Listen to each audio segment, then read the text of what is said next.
You really don't like that? No, it's funny. It is funny. Bro, I'm telling you, okay. That's my type. That's my type of Bible description right there. That's the hood version. I like me some First hood Chronicles, version. a recap of David's reign and how he stayed 10 toes with God. Is that your favorite one? That was pretty good. What's going on, fam? This is Anthony from the Not Offended podcast, the conservative Chicano right here. If y'all could do me a favor, we're trying to get to 1,000 subscribers. So if you could leave a comment, hit the like button, but most of all, if you could hit subscribe, we'd greatly appreciate it. Thank you so much.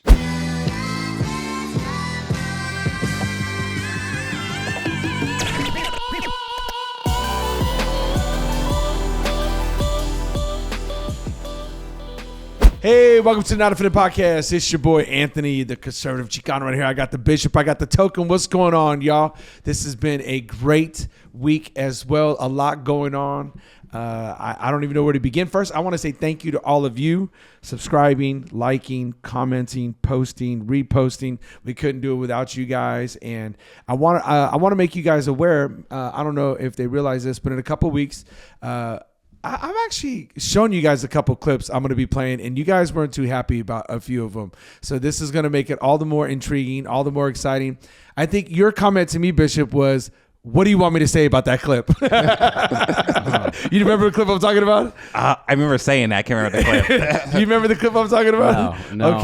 Okay. Well, But I remember us talking and saying, I don't want to talk about that. Hey, listen, funniest thing is, I didn't find that clip. Somebody sent it to me. So check this out, guys. In a couple, I remember. Now he remembers. Okay, listen. In a couple of weeks, we're going to be doing a clips episode, and we're just going to be playing all the clips people have been sending in. Some will be about church, some will just be weird, and some will be not about anything at all. So we're going to just have some fun with it. We're calling it the clips episode. If we choose one of your clips, get a load of this. This is the front of one of our new logos for the Not Offended podcast, established in 2020. So that's going to go on a hat. It's going to go on the front of a shirt. So we're going to, whoever's clip we choose, we're going to go ahead and hook you up with this. We're going to get you, a hat or a shirt, probably a shirt. We'll get those done first. And so we want to be able to hook you up. Okay. So keep those clips coming in. And then here's going to be the back. That's going to be on top of the back. We're going to talk about the Not Offended podcast. That's culture and the church. So we're really excited about this, and we love what's going on. We love what we're doing. So just want to encourage all of you to keep those clips. And remember, you can give us the clips. You can put them on YouTube. You can DM me. You can go to our Not Offended Instagram page. You can find us on everything: Spotify, iTunes. You can find us anywhere and everywhere. And you can DM me, or you can DM the Not Offended Instagram page too, whatever you would like. We might be going on TikTok. I don't know if I got the energy for all that. I don't even know what that means. Okay, well, there's just a lot on TikTok, so I don't know if I got the energy for all that. But we may get on there. We may get a page on there. We may see what's up. But you can find us on. Shout out to China. Shout out. No, they have to sell it. Oh. Yeah. They ain't selling it. Yeah. No, it's been ruled on. They have, I think it was either 6 months. They have to sell it? It's no joke. I promise you. Matter of fact, the leading candidate to purchase TikTok is the Oracle founder, Ellison. He's the leading candidate to purchase TikTok. They absolutely have to sell it or it's banned. So that was the ruling. So I don't believe it. You don't believe a lot of things, but I'm just telling you what was ruled upon. So it was already like adjudicated, so it's done. So that's what's gonna happen. Okay.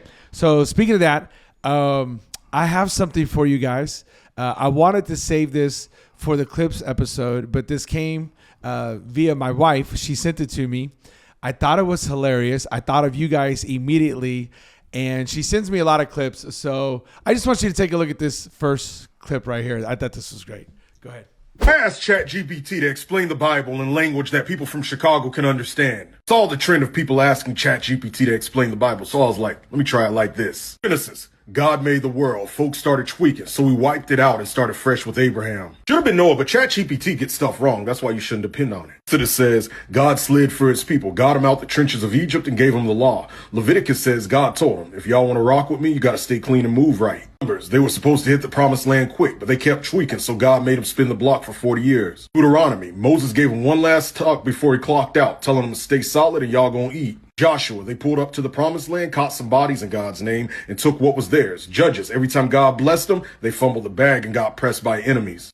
Ruth, Shorty stayed loyal, got blessed, and ended up in King David's family tree. Samuel, Israel wanted a king, got Saul, but bro was goofy, so God anointed David instead. 2 Samuel, David became king, made some plays, caught a few L's, but stayed God's boy. 1 Kings, Solomon ran the kingdom smooth till he started simping for foreign women, and after him, everything fell apart. 2 Kings, every king either rock with God or tweet, and the ones who tweet got their city took. 1 Chronicles, a recap of David's reign and how he stayed 10 toes with God. 2 Chronicles, more king drama. Same results. When they followed God, they ate. When they didn't, they got packed up. Ezra, exiles came back, rebuilt the temple, and tried to get right with God again. Nehemiah rebuilt Jerusalem's walls while ops kept hating. Esther, shorty finessed her way into the palace, saved the whole squad from getting wiped out. Oh, bro lost everything, stayed. Bro, come on. You guys know you like that. That's the best ever. Okay, that explanation of Leviticus was the best thing I've ever seen in my entire life. How would you explain Leviticus? I missed it. You missed it? You want to see it again? Hold on, scroll up to where they explain Leviticus real quick. Watch this. Yeah, you don't need the sound. You're good. Just let it go. I'm going to show you. Leviticus, God told them, if y'all want to rock with me, you got to stay clean and move right. That's the best ever. There you go. Hey, so you like the Esther one? Summed up. You like the Esther and the Ruth one? Shorty, stay faithful. She finessed her way into the palace. You feel bad even reading that, or you don't like that, or what? Yeah, you're probably not supposed to laugh at it. Some of them are funny, but Why are we not supposed to laugh at it? I don't know. You don't think those descriptions are good? What?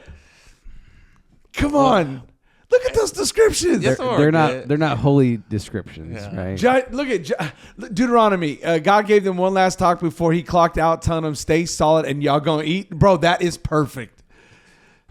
Okay, Samuel. Israel wanted a king. God saw, but bro was goofy, so God anointed David instead.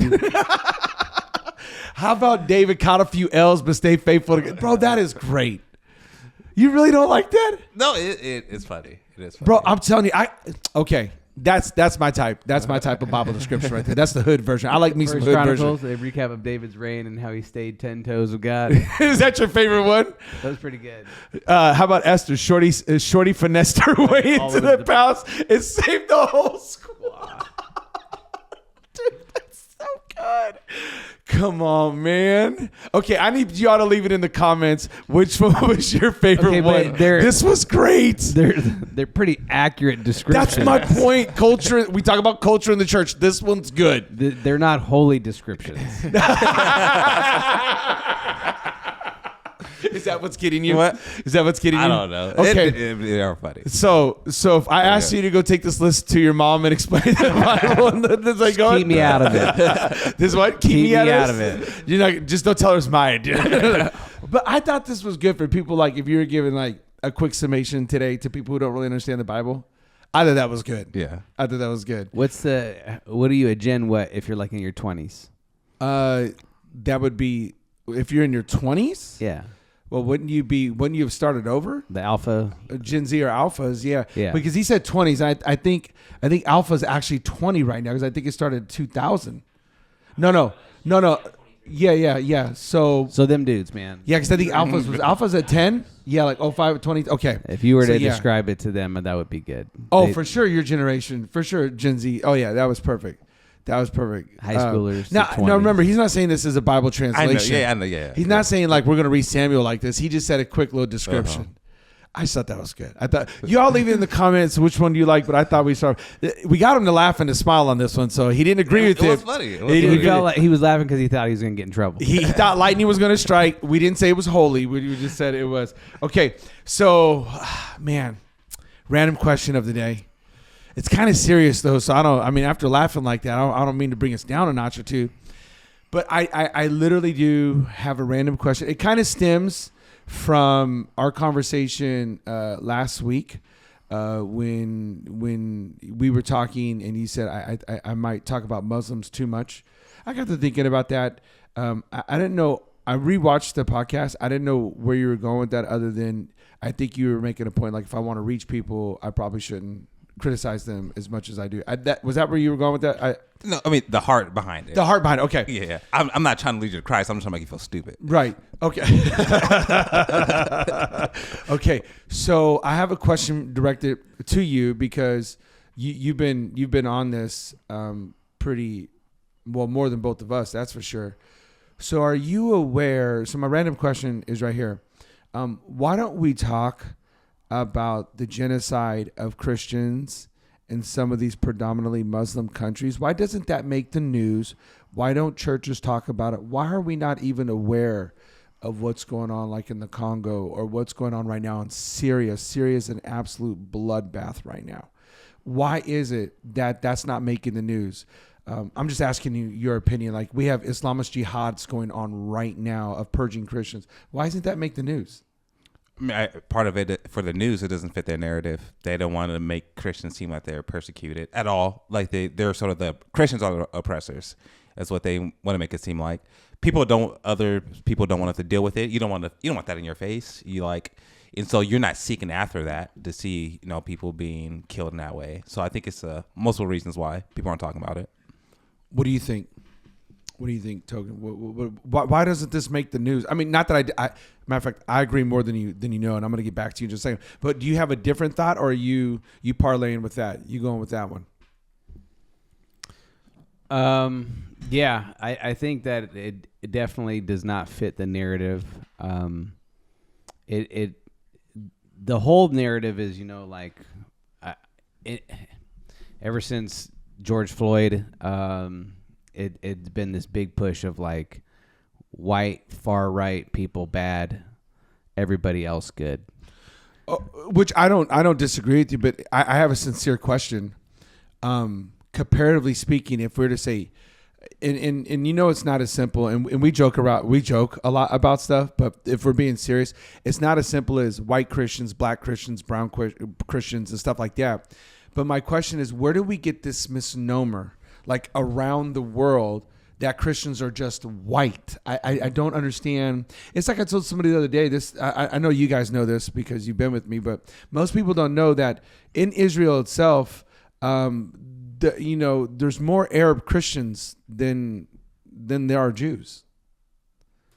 Like, there's a lot of Arab Christians in that region, in Nazareth, right, in Galilee, in these spots. There's Jericho. There's a lot of Christian Arabs. Like, nobody understands this.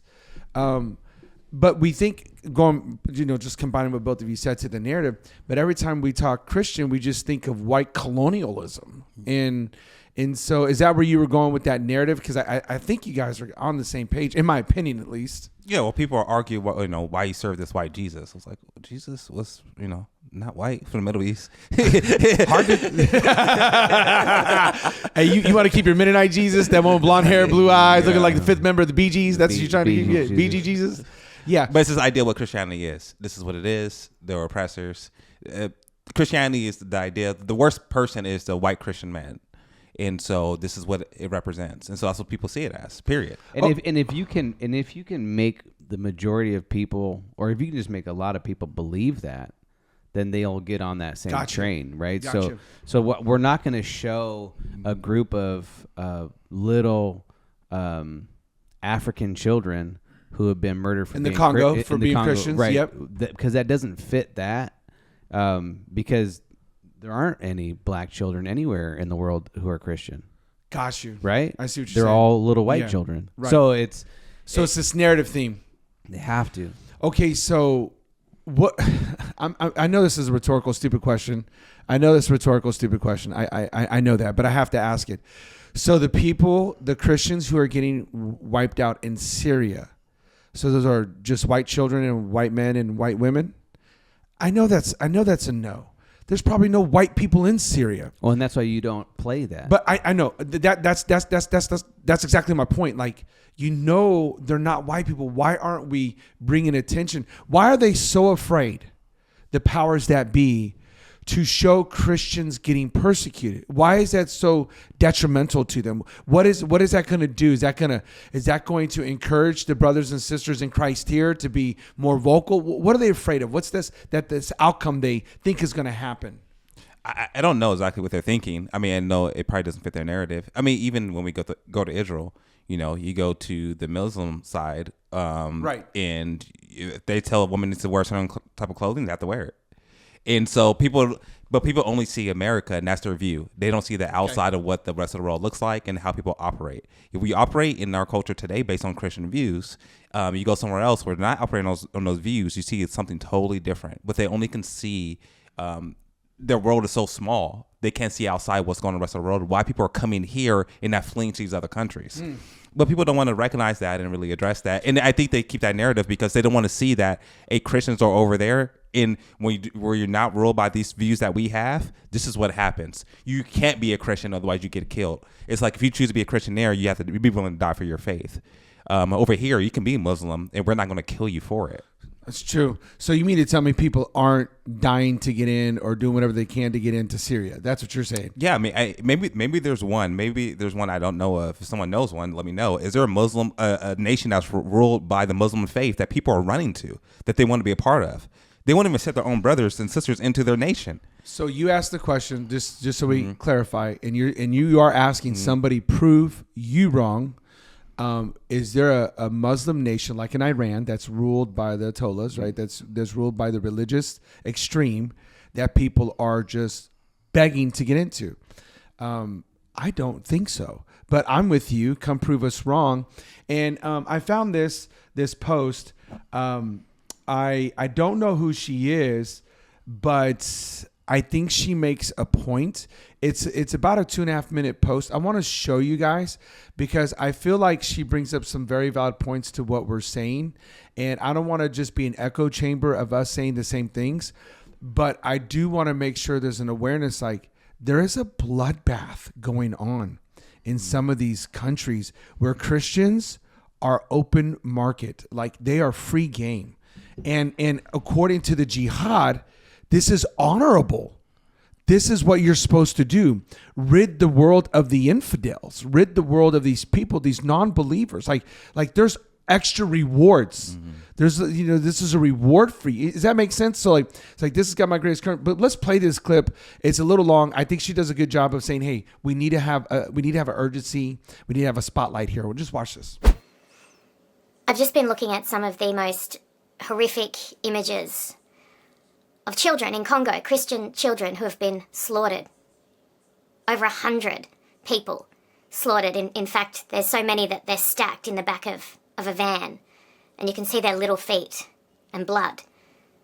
These kids have been slaughtered. And then I'm looking at Syria, where they're hunting down minority groups, where they're torturing people, where they're shooting elderly people in the head, where they're making men go on the floor and bark, and then they're shooting them. And no doubt children have been killed. It's a bloodbath there. So then I'm going to all the people, the accounts, the human rights advocates, the feminists, all those who accuse me of not caring about kids in Gaza because I want to eliminate the terrorists who are responsible for their deaths. And there's nothing. There's nothing there. I fight for all children. I fight for every child everywhere when I stand up against terrorism. You fight for one group of children and not even, because you are agenda-driven and your hate for a group of people is far greater than any love you have for children. Where are your posts? Where's your outrage? Where are your marches? Those poor babies in Congo. Elderly people in Syria. Where are your marches? I've shed tears for children in Gaza. I speak about children in Gaza weekly, and you accuse me of having white woman tears. You accuse me of only caring about kids if they're not brown. Well, I care about kids in Congo, and I care about kids in Syria. Why don't you? Your feeds are empty.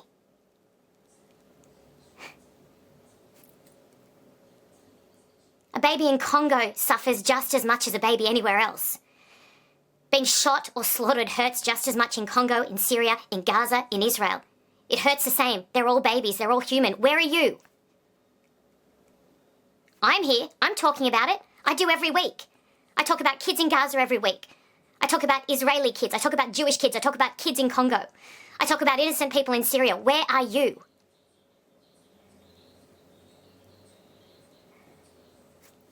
Where are you? You're nowhere. You only care about kids if it helps you hate them. That's it. That's what she said. There you go. That's good. Yeah, it's to me that's exactly what you said. It's a narrative. If this fits our narrative and where we're trying to go, we're going to go ahead and talk about it. But if it doesn't, then we won't talk about it. And I think that's absolutely unfortunate because we should be talking about it.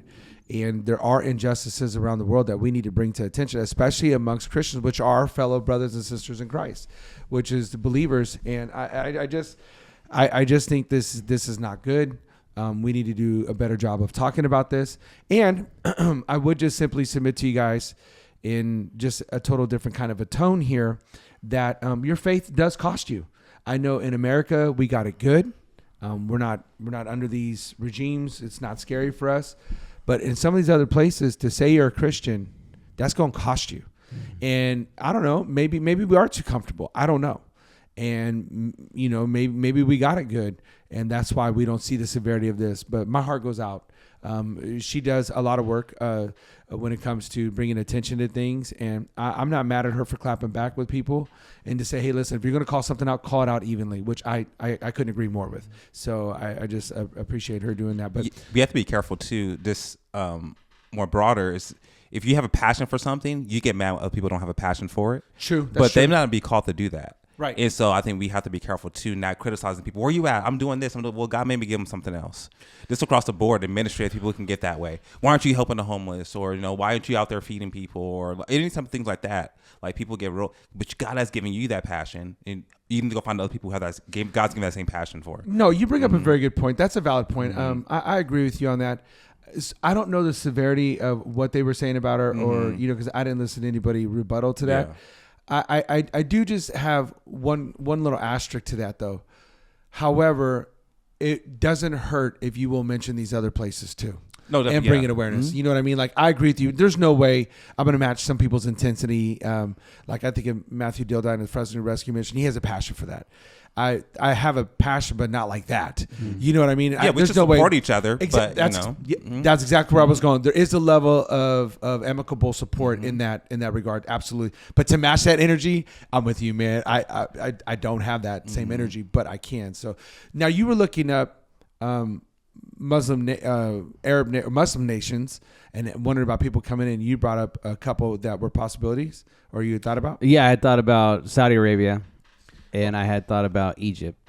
Okay. I don't know about Egypt, but I will say about Saudi Arabia, being a big UFC fan that I am, I know that they call them princes over there, though, right? Am I right in that? That they call themselves princes. Yeah, but I do know, I don't think they're as strict as like Iran.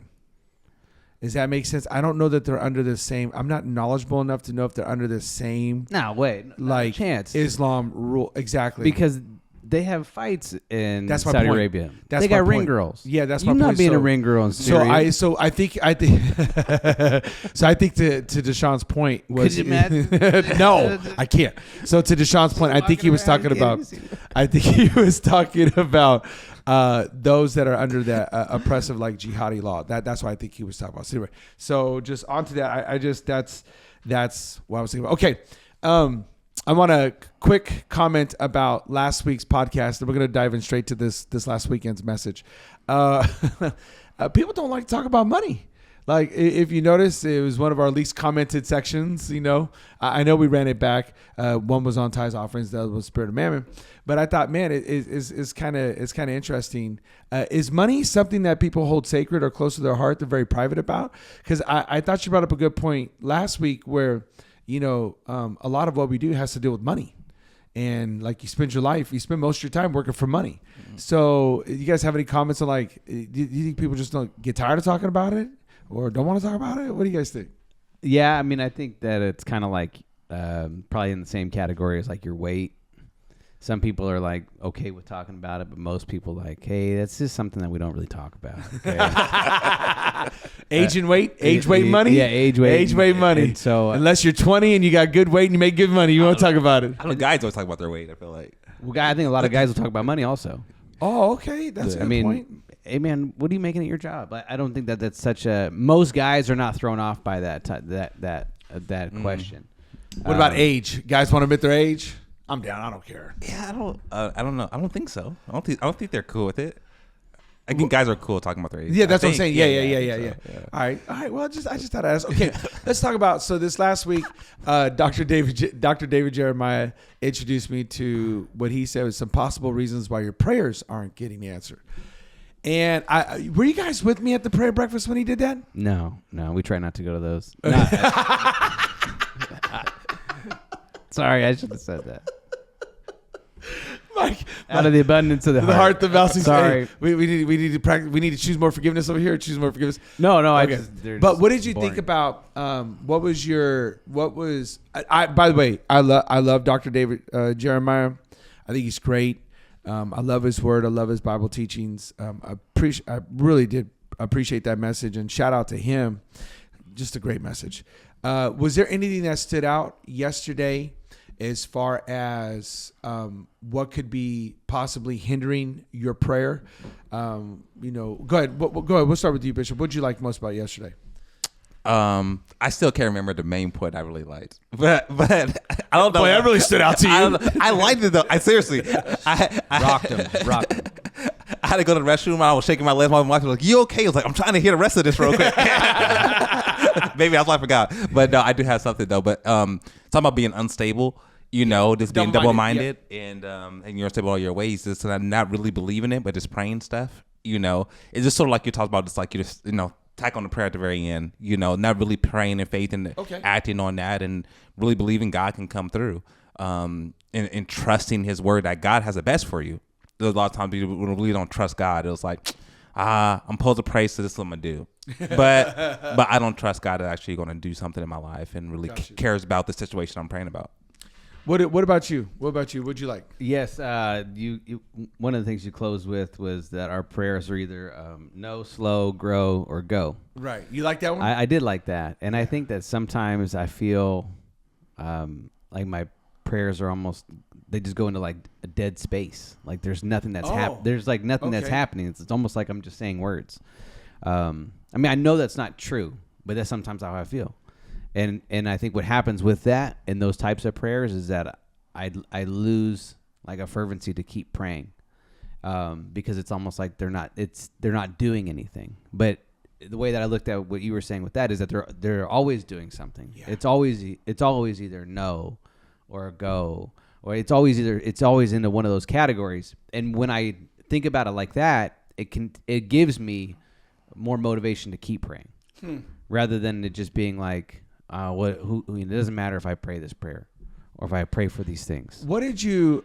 I took a little bit of liberty at the close with the prayer bowls, Revelation 5, and stuff like that. I was just simply trying to give a visual. So I think sometimes people lack a vision, and without a vision, people perish of like, hey, how are my prayers really working? And thinking back, of course, playing Monday morning quarterback, because I go back and I watch it. I could have had 4 cups, no, slow, grow, or go. And I could have used that as illustrations, pouring the water of prayers into the cup, and just showing when it's a go, that thing fills up automatically and is spilt out. You know what I mean? So I was constantly just playing that back. Do you think as Bible guys, as people who preach the word, do you think I took a little bit too much liberty, or were you cool with me just giving like a visual, just kind of like a visual for people to kind of understand how prayers actually work? Or did you think, man, Pastor done lost his mind on this one? This one for sure is going to get talked about. What'd you think? No, I think it was fine. I think some people need it.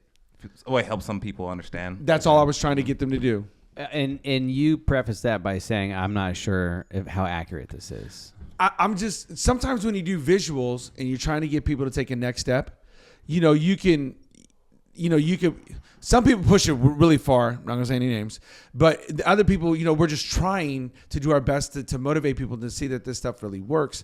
This stuff, meaning prayer, really changes things and it really works. It's just as a timing and a process to things. And one of the things that I've been really trying to remind myself is of that model, no, slow, grow, or go. Like, hey, there are some things that are going to be a no, and you got to be okay with that. And I think that's where people struggle. And people struggle with the no's. And one of the things I said yesterday got a huge crowd reaction. I don't know if you guys saw this. I said, you should not be praying for someone's downfall that you might come up. I said that, and you could have heard a pin drop. There was only one other time I got real quiet when I was talking about iniquity. You can't have sin in your life. And man, people were squirming like, oh man, he's trying to call me out right now, And anyway, when I started talking about stop praying for someone's downfall, I don't want your prayer to be, Lord, if you just get rid of my boss, then I can take her place. Lord, if this church just shuts down, then I can get their building. You do not want to come up on someone else's downfall. That's not how it works, and you should not be praying in that direction. And you can just feel people like, wow, okay, I never thought about it like that. Because you don't need to do that. God's got you. And I think most people are struggling, and I got a question for y'all. Most people are struggling because they think to ask the Lord questions is questioning him. The Bible's very clear we shouldn't question him as interrogate him as in pull like one of Job's friends, but we are allowed to ask questions like, Lord, am I praying the wrong way? Lord, is this what you would have for me? Lord, are my motives right? Lord, check me, look into my heart, pierce my soul, instead of this interrogation, like, God, why'd you let that happen? It's okay to have questions for God. Just make sure you're not questioning God. And I think most people get that confused. What do you think about what I'm saying? I don't know. I think about it. What you mean? What part? Oh, the difference. Questioning and asking questions. Questioning, what I mean by questioning is you're implying someone's intent. Mm-hmm. And in the way you ask those questions, in the questioning like of an interrogation, you're actually, in my opinion, you're impeding or you're coming close to really questioning their character and their motives. God, you're doing something wrong. God, you're doing something, or God, let me help you out because you did it wrong. You're in the driver's seat. You're in the driver's seat. Or if you're just having questions like, Lord, am I viewing this wrong? Lord, like, I'm really struggling to see your hand right now. I know I could trust your heart, but man, I'd really like to see your hand. So having questions like, Lord, why did I go through that season? What do you have for me? So in the bad way, you get the response of, where were you? Yeah. Well, because one is impugning character, right? One is definitely, you're projecting something like God is evil. God can't be evil. There's no evil in him. James says, all good and perfect gifts come down from the Father of lights, in whom there's no shadow of turning. God has no darkness in him. There's not even a shadow in heaven. So you cannot impugn, you cannot project that there's any type of wickedness, nefariousness, evilness whatsoever. And so sometimes people get scared when they have a question as if they're questioning God. I say, check your heart. I mean, look at David in the Psalms. God, why have you forsaken me? He's asking a legit question. Well, that's because, David, you did some bad things. And God says, I can't be where sin is. Is that clear? Yeah. Clarify that at all? Yep. Yeah. Does that clarify that for you at all? Yeah. And I'm just trying to think of like how does like authentic relationship play out with God? I was thinking Mary and Martha were pretty upset when Jesus didn't come in time for Lazarus. Right. Right. If you were here. Yeah. And so I was just thinking, like, I know that's not the same question that you're asking, but at the same time, But also there was a factual statement in that, though, right? Because they said, if you were here, well, yeah, if he was here, he'd have healed him. That's for sure. Mm-hmm. I mean, he was healing everybody else. Yeah, I mean, I don't know. I see it a little different. Like they didn't come at him and say, like, hey, Lazarus died because of you. They didn't know. Well, that's what I'm saying. Well, I guess. Yeah. Okay. How about if this? You were here. It's your fault. Okay. You knew he was. You knew. You think so? You with him on that one or what? I don't know. Okay. Okay. I understand what you're saying. Yeah. And I agree with you. I think it's an intent of the heart. I think a lot of it. You know what you're saying? That's, you know, Chaz. Yeah. That's where I'm going with that. That's where I'm going with that. Is you got to check yourself. You really do know you. I think the one when I was doing the studying, because I must have listened to his message like 3 or 4 times, the one that kept getting back to me was the iniquity of sin, because sin does cut you off. Sin does cut you off, and I was really searching my heart, like, Lord, and it's, you know what, we always do the easy low hanging fruit sins, right? You know what I mean? Cousin, this, that, and I was like, Lord, but really, the longer you serve the Lord, you got to watch out for them little closet ones, like bitterness, jealousy, envy. You see where I'm going with this? I'm talking about those ones where you can be religious about it, and you got to be careful of that religious spirit. And that's where I was really looking, like, going back to that. If you have any bitterness or you have any anger, leave your gift at the altar.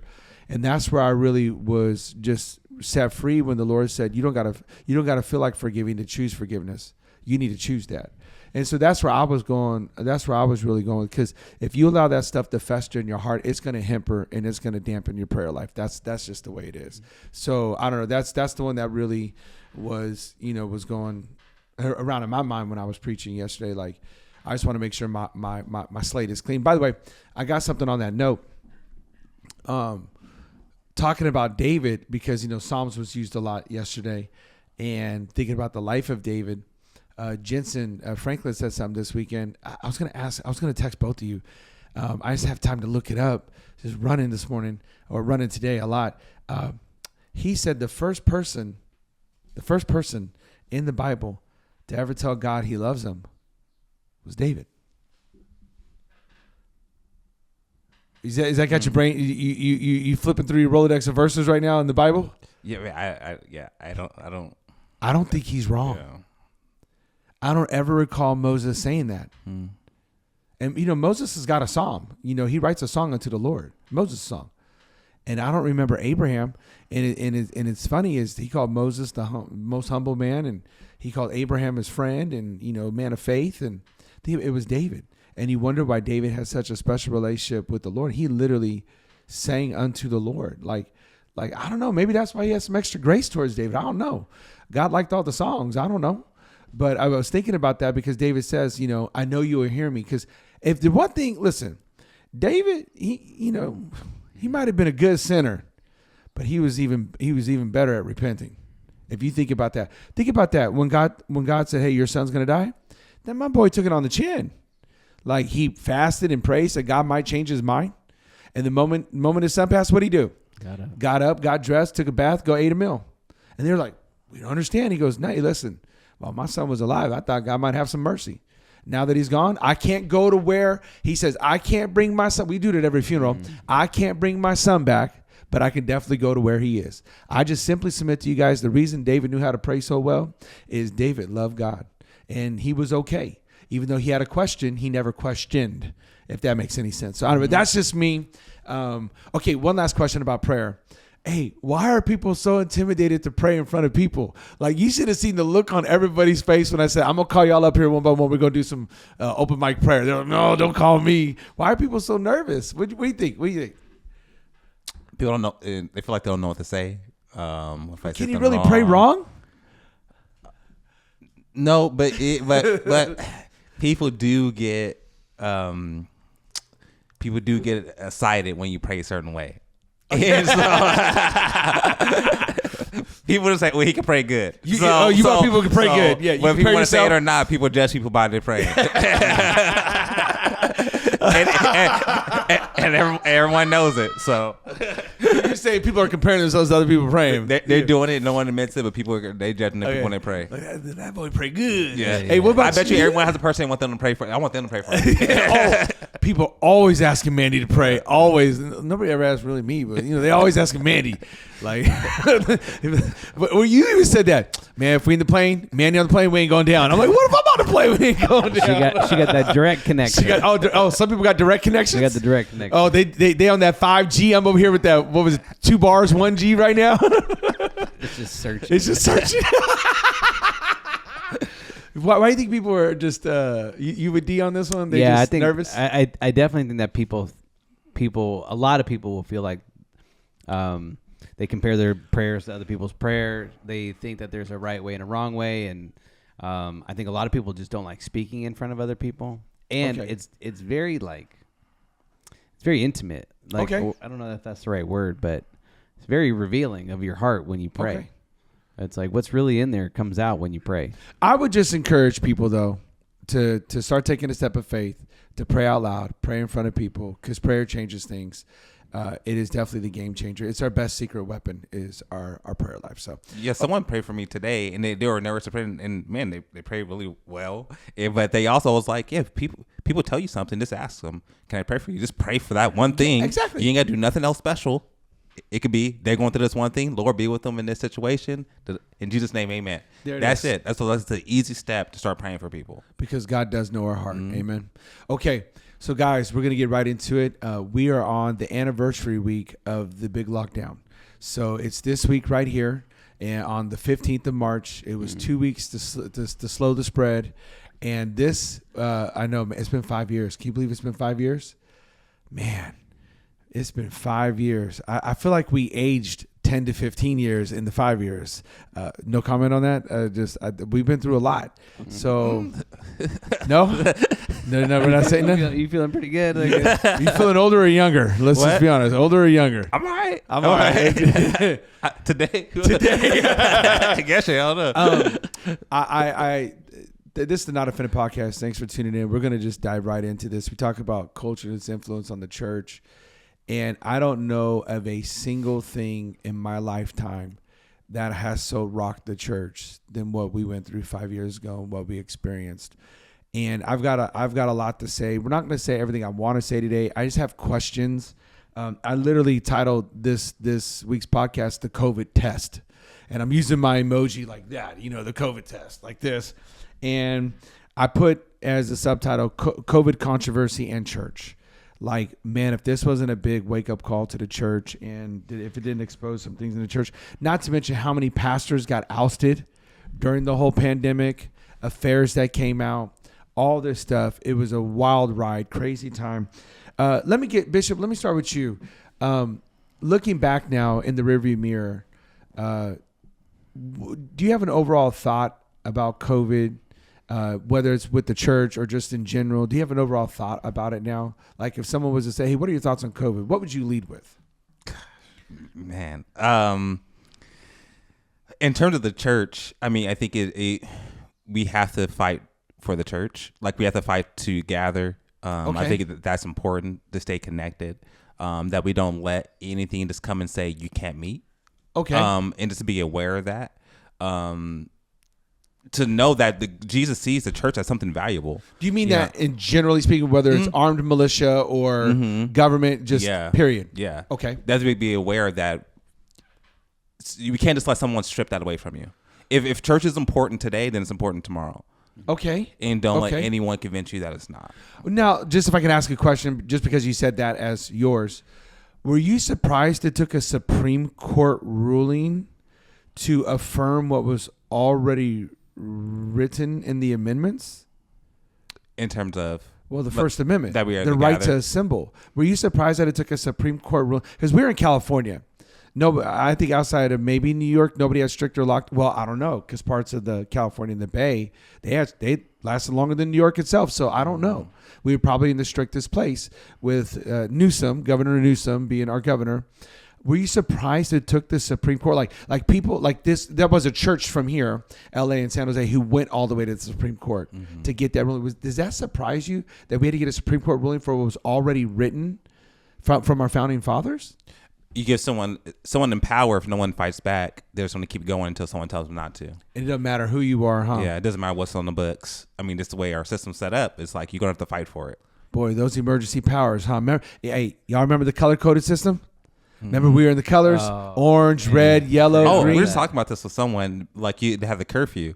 And remember, we're working at Smart and Fine overnight and going to the store. I'm like, am I going to get pulled over?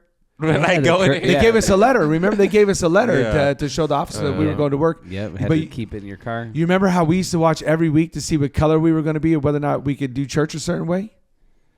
Yeah, man, we got to talk about this, man. This was bad times. If we don't talk about it, we're bound to relive it. This is why we have to keep it in front of us. Okay, so if I was to ask you, thank you for that. If I was to ask you, what thoughts do you have looking back 5 years? And it could be about COVID. It could be about COVID in the church. It could be about whatever. What plays through your mind? As Deshaun was talking, I was thinking of like the power of fear. Oh, go ahead. How could you get the church let's just talk about the church, right? Like, how could you get the church to do like the antithesis of what it was supposed to do? What do you mean? Go ahead, break that down. Like how could you get so many people on board to not gather, to really believe that it's better for them to just not get together, to get over, to do Zoom calls? How could you get people to this was their faith. This is the thing that they stood on the most, was to gather, to be with one another. And you had like predominant pastors, people who were leading hundreds and thousands of people to agree with not meeting. Fear of what is my congregation going to say? Fear of are we all going to get sick and die? fear of, are we going to get fined? Fear of, and you fill in the blank, like fear really rocked like everybody who was making these decisions. And looking back on it, it's like, man, that was the thing maybe that stuck out to me the most, was people were so afraid. You too? I mean, I understand some of the fear. Tell us the part you understand. Go ahead. You used to didn't know. So, Okay. I mean, if all that you know was what's on the news, these people are dying, like I can understand some of that. But to me, it's like now you need to be aware of how easily you're willing to give something up, though. And it could be where it could be how easily you are made afraid. But I can understand in those moments, like what you're going through. But I think you just can't believe everyone and so quickly give it up. Did you have some fears at first? No, I wasn't afraid. I didn't care. Okay, But I understood it. Okay. I understood it. I don't know why I wasn't afraid, but I wasn't tripping. I was like, we get to hang out at home. But with I my think kids. that's also an example for like different things in our lives. Like there's going to be moments where you have fear, but what are you going to do like when it hits you? Yeah, I guess looking back, I mean, I could go on. I could do my own personal podcast for probably 3 hours about this and really detail it out because I have so many thoughts about it. The one part that really stood out to me in this past 5 years, which you guys know, I was just beating this drum hard, which was the vaccine mandates and how we are not in a position to tell people what they should do or shouldn't do. And when I saw predominant pastors, I saw these sports broadcasters, I saw these news anchors, I saw politicians, I saw everybody just berating people, calling them out if they didn't get the vaccine, people getting thrown out of the military, couldn't do their jobs, getting fired from their jobs, couldn't travel, couldn't do this, couldn't do that on the vaccine mandate. And then they put all the heat on the churches and they started using scripture. Well, to love thy neighbors, to be vaccinated, and to do, all this stuff. And I'm sitting there throwing my hands up like, no, you cannot do that, because if something goes wrong or the vaccine kills somebody, are you going to be responsible for that? We are not in a position to mandate. The only thing God commands us to do is what? Love him and love your neighbor. That's a command. That's what we are to do. And people were twisting that. They were maligning that. And they were berating people who didn't do it. And I stood my ground. And I was like, hey, listen, this is not what we're supposed to be doing as the church. So when I watched them push this vaccine narrative and this vaccine mandate with no real data, and when they started twisting the words at first, if you get the vaccine, you will not get COVID. And then they go, well, your chances of getting COVID, and now your chances of surviving COVID. They kept moving the goalpost. And I was like, how can you responsibly put out tweets, newsletters, or letters to your congregation telling people they need to get vaccinated? I felt like that was the biggest wrong, and now people are suffering from that. And not to mention, you just showed people in power what they'll be able to impose on the church. And so that to me was my biggest concern. If I could have a full transparent moment, because I don't want to talk out of two sides of my face, because you guys know this about me.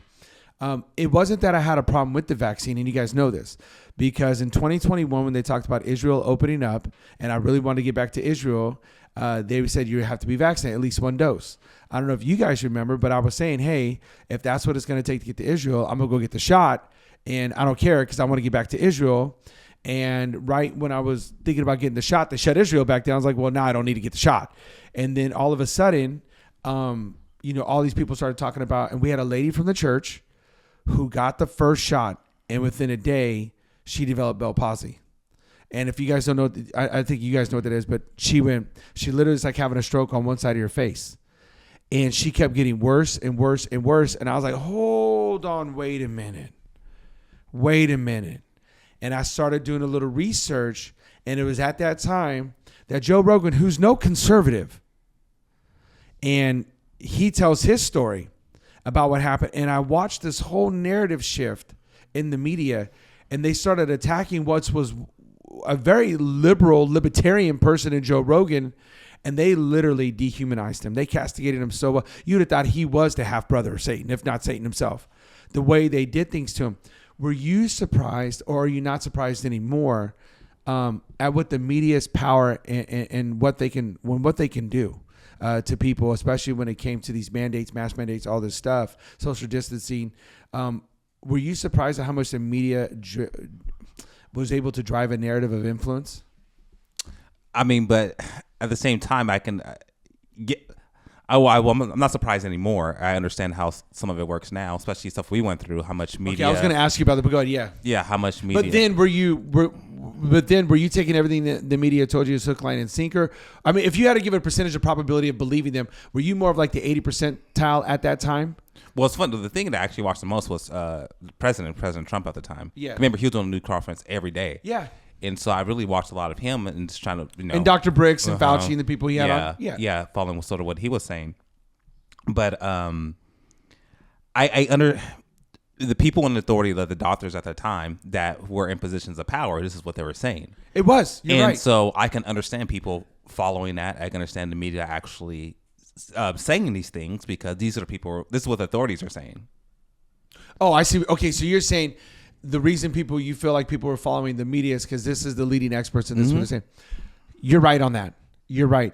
But when the whole Joe Rogan thing come out, did it cause you to take a step back and really start to ask questions? I mean, that was sometime afterwards. I mean, me. It was like 6 months to a year. Yeah. Me personally, I'm just not big on just medications in general. I mean, but I say that, but also, no one ever questioned vaccines. People did question it. Majority of people didn't question vaccines. Okay, can I be honest with you? I never questioned vaccines.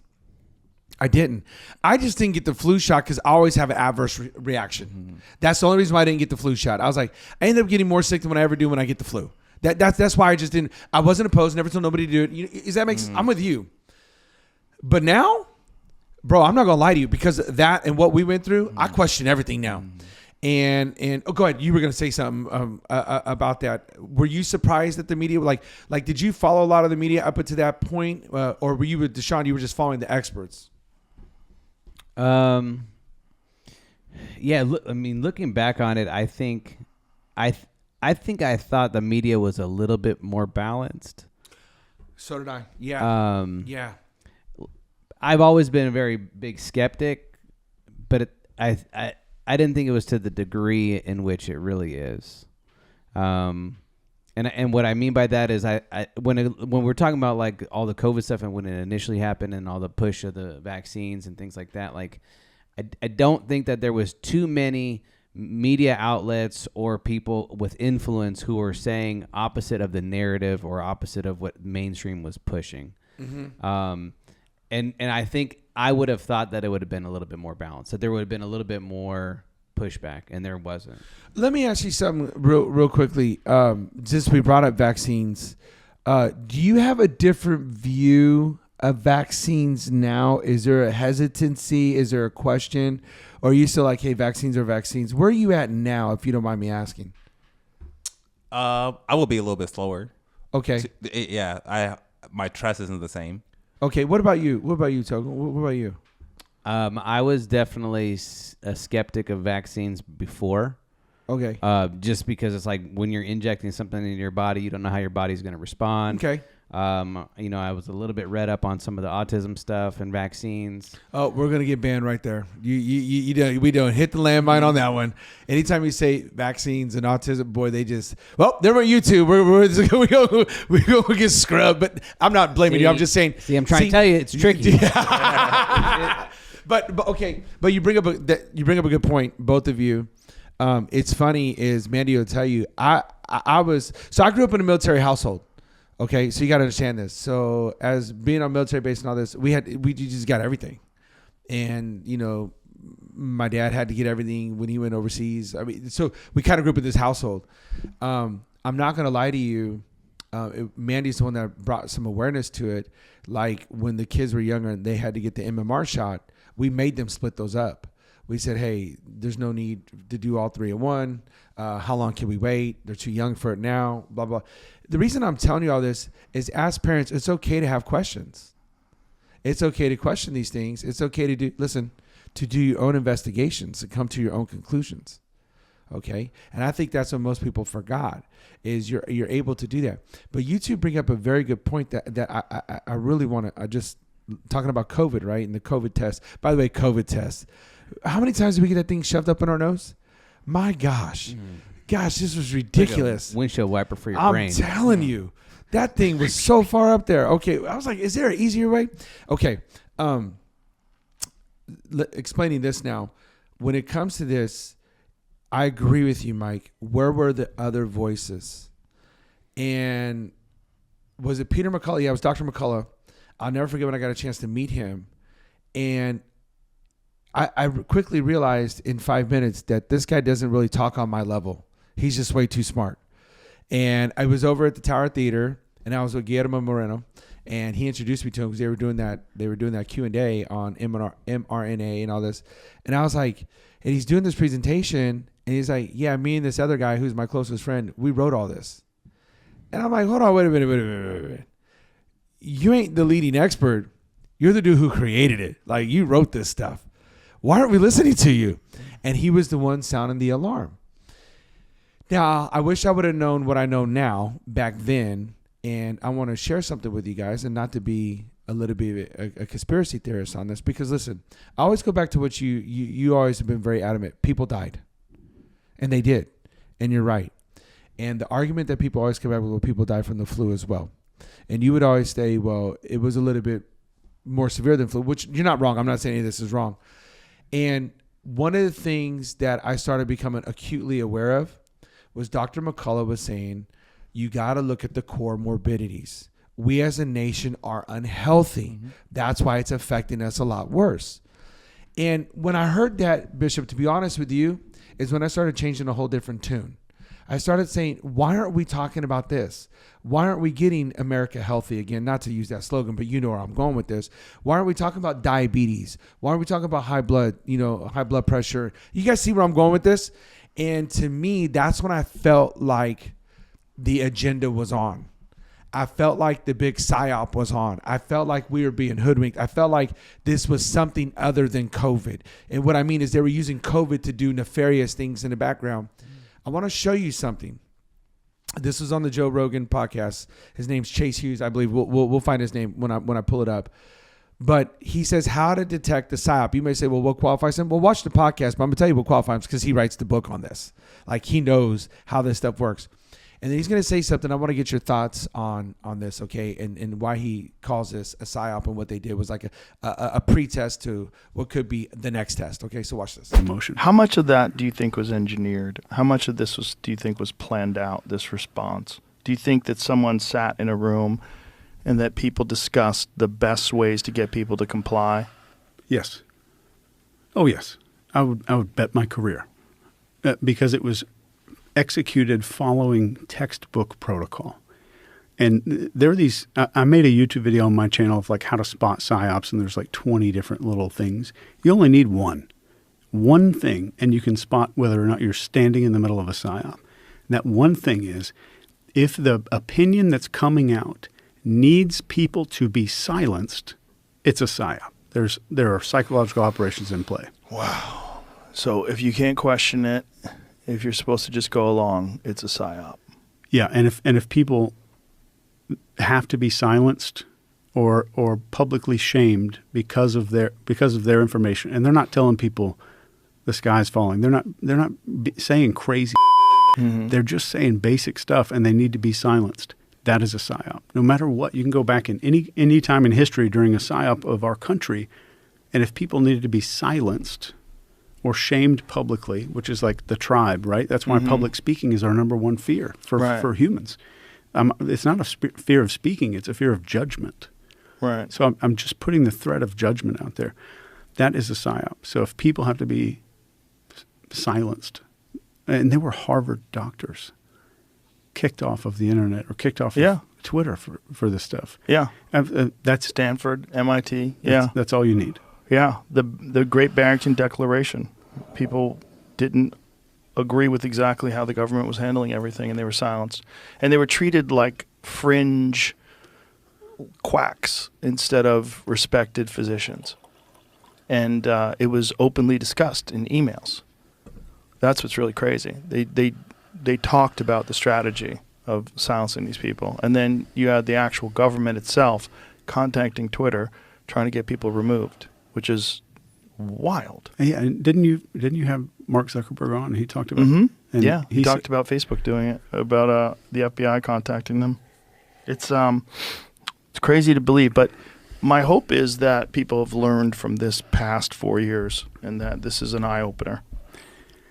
Yeah, and one thing I could say, like if you want to know whether or not you have been lied to, if you can't see anything wrong with the side you agree with, and you can't see anything right with the side that you disagree with, you have been manipulated.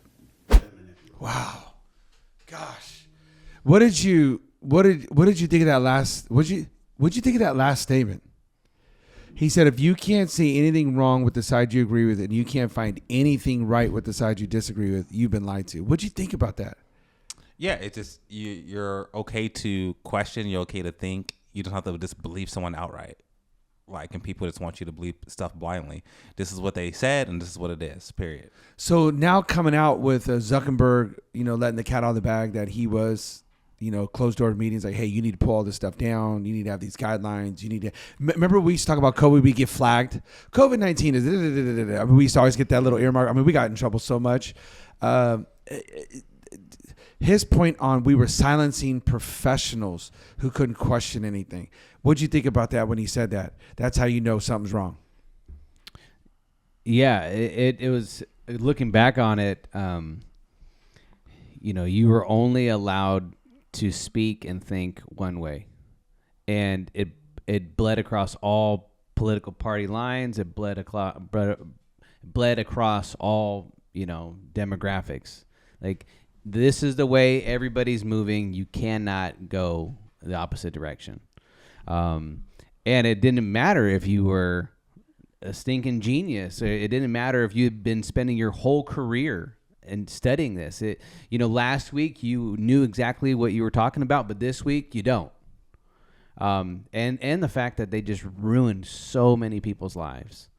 And hats off to all those people who stood up in the face of knowing that it was going to cost them their careers. Was there any part of that clip, Bishop, that you didn't agree with him about this being a psyop? In other words, this being like a big test on us to see how far we can push people and see how much government can control? Was there any part? That's what basically that last segment of that podcast. I think it's right around the 2 hour and 13-minute mark. It's about 35 minutes of that. Was there any part of that you think, it sounds a little conspiracy theorist, but no, I mean, you definitely knew people met and are like, how can we get people to comply to this? Okay. Even it could have been like from good motives. It could be that they really believe this. You know what I'm saying? But looking back at it now, do you think there was ever any good motives? I don't know. Maybe there's some people in there. They're politicians. There's no good motive. But no matter what, either way, I don't think it can be argued. That's the reason I say it that way. That they got together and they figure out how can we get people to actually do what we're telling them to do, true. even if they're saying it's for safety because we care about people. Even if it's for that reason, I don't think you can argue that they got together and did that. Okay, can I ask you just a secondary question? That now Dr. Fauci admits the 6 feet rule was just something he made up. Did you feel like it was made up from the jump? I don't know. Okay. Can I just tell you the only reason I felt like that was made up from the jump? The only reason I'm gonna tell you, because I was flying during that time.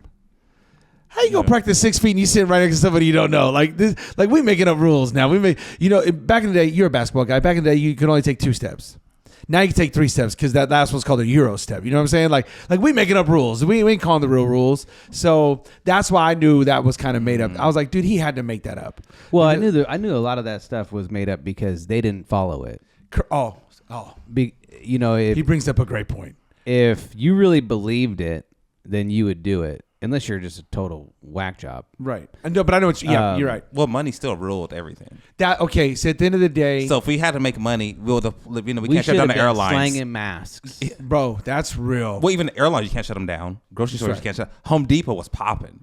I mean, I knew people who just go to Home Depot just to go walk. Like, every time I go there, they never buying anything. They were just walking around. It was like, hey, I just want to get out the house.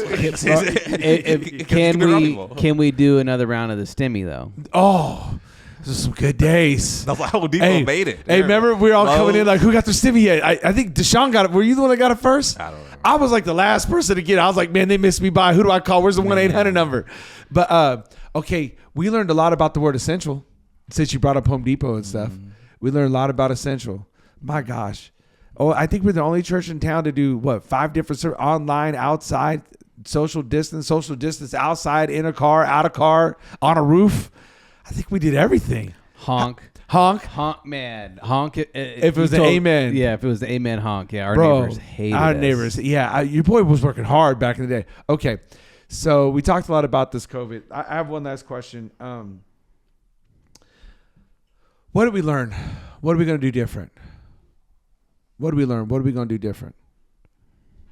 Who wants to take that one on? It's like I know that's a loaded question, but what did we learn? What are we going to do different? What you got, Mike? It looks like your wheels are turning pretty good over there. I mean, for me, I know part of it. Like, yeah, you just question stuff. I question the media more. I question people's intentions more. Medication stuff I've always like sort of questioned. Besides that's the true. vaccines, I've never known you to take no Advil. Yeah, that's what I'm saying. Like people pop ibuprofen like they're candy. I'm like, I never like. How far can I go without taking medicine? That's true. That's always been him. And so, but I think more the media, I don't trust as much anymore. It's like, okay, what's the motive behind it? Is this actually true? Even when you're talking about certain people, I'm like, what really happened? Or you just, making up something for this story. And so I think that's the biggest thing that I took away from that time. It's just like trust in what I see or what I hear people talk about other people. It's like, man, you could be saying something totally opposite. Because I mean, it's all about us. About we're doing certain things. Like, man, I'm in the meetings. Like, I didn't hear that in our meeting. And like, we're on the news and they're saying stuff about us. I'm like, or we're having church. I'm like, did they have church without me? I get kicked out the church? Like, what happened? And they're saying we're meeting and having church. It was like, man, I'm at home on the couch. That pastor is a super spreader. Yeah. Yeah. What about you? What did we learn? What are we going to do different? I don't know. I think maybe I'll just speak generally speaking. I think that what we should learn is that it's okay to have differing opinions. Man, come on. And it's okay to respect somebody else's like wishes when it comes to their body, right? Like when it comes to whether or not they're going to put a vaccine inside of them. Like, and if you choose to be vaccinated, like that's up to you. And if I choose to not, that should be up to me. And we should still be able to be friends. And I don't want you to die if I'm not going to get vaccinated. I still want you to live. And if you feel like you need to be more than 6 feet away, then go ahead. But I think there was so much hatred and vitriol and division that came because of them wanting to push that agenda. And we shouldn't allow other people to dictate our relationships. If I could say the thing looking back now, like what I've learned the most is I want to be a believer that rightly divides the word of truth and looks at it in totality, not by segments. And let me just go on an Anthony moment here real quick. I often found it strange during the whole time is what once used to be celebrated, which was Christians going into the most impoverished, the most contagious, the most war-ridden zones. When Christians used to fly in, parachute in to war zones and try to bring peace and offer peace, because that's what Christians do. We go in there and we wave the white flag of surrender. We are wholly submitted to Christ. And by the way, to live for him is great, but to die for him is gain. We weren't afraid to die. We weren't afraid to go to heaven early. We weren't afraid to get our ticket punched.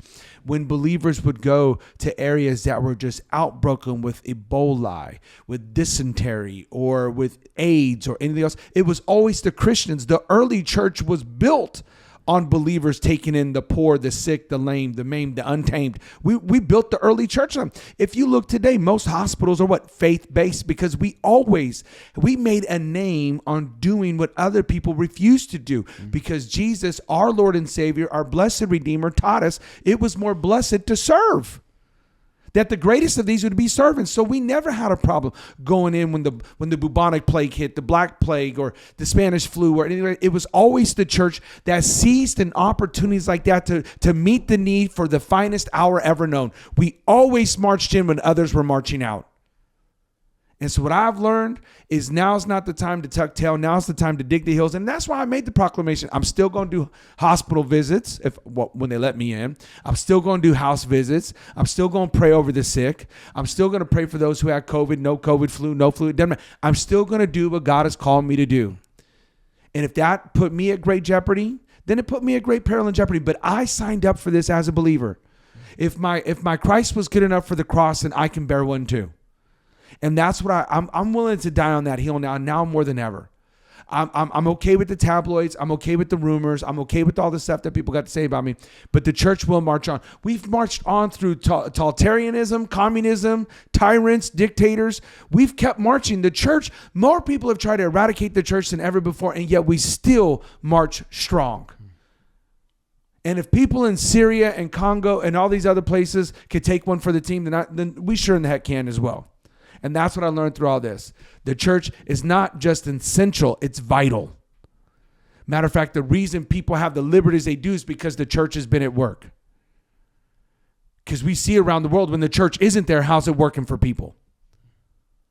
And so that's what I've learned. We're not just essential, we're vital. And the gospel will go forward and we will march on. That's what I've learned through all this. And social distance, that's what I told you want a hug, come get a hug. There were people who were literally, suicide skyrocketed. OD skyrocketed because people didn't get that interaction. So we are not just essential, we're vital. So that's what I learned through all this. The church is going to march. I feel like we're better than ever, stronger than ever. I feel like we learned a thing or two. And definitely don't read the headlines, that's for sure. Whether good or bad, don't read the headlines. Okay, let's end off on a happy, positive note. Shout out Dr. David Jeremiah. I got a quick little clip I want to share with you guys. You know me, I'm a big word guy. It's about reading your Bible. So, of course, I'm going to have to show that because the big thing during the whole time of COVID, I kept telling people, read your Bible. So watch this short clip right here. Dr. David Jeremiah. Psalms keeps you connected with God in worship and praise. Proverbs helps you to understand how to deal with people. So if you're reading Psalms and Proverbs every day, month after month, you are being taught wisdom. And the Bible says, if you treasure God's wisdom, the years of your life will be many. What a wonderful truth that is. So he said Psalms and Proverbs every day. Psalms for the heart of God and then Proverbs for the wisdom. Psalms will keep you connected and Proverbs will help you to live right and give you daily living. Okay, so you let me know which one do you prefer, Psalms or Proverbs, and then I want you to make your best case why people should be reading a proverb a day or a psalm a day. Okay, Bishop, we'll start with you. Are you a Psalms or are you a Proverbs guy? Which one are you? Man, I don't know. I don't know which one I would. I feel like you're a Proverbs guy. Like Proverbs, probably. Yeah. But sometimes, you read either. I like the Psalms. It's like a through line through it. The Proverbs, it can be so segmented. Okay. But probably Proverbs. I don't read one every day of Psalms, Proverbs. So I can't tell someone to do something I don't do. Okay, but why would you make the case that Proverbs is a good book to read? It is a lot of wisdom in it. A lot of practical wisdom, a lot of things that I always remember in my head. I memorize. Could a man take fire into his life and not get burnt? Woo, Proverbs 7, 6 or 7, yeah. Yeah, so things like that. The things that you'll remember that help you in time of your life when you need it. Okay, Mike, you're a Psalms or Proverbs guy, and then make your case for why. Which one? I am a Proverbs guy, and I think the reason why is just because that's how I started reading the Bible. Okay. Was proverb of the day. You taught me a long time ago. Whatever the day of the month it is, you read that proverb. So if today's, I don't even know what day of the month it is. The 10th. Yeah. So today would be Proverbs 10. Yeah. So I think that's why I lean more towards Proverbs than Psalms.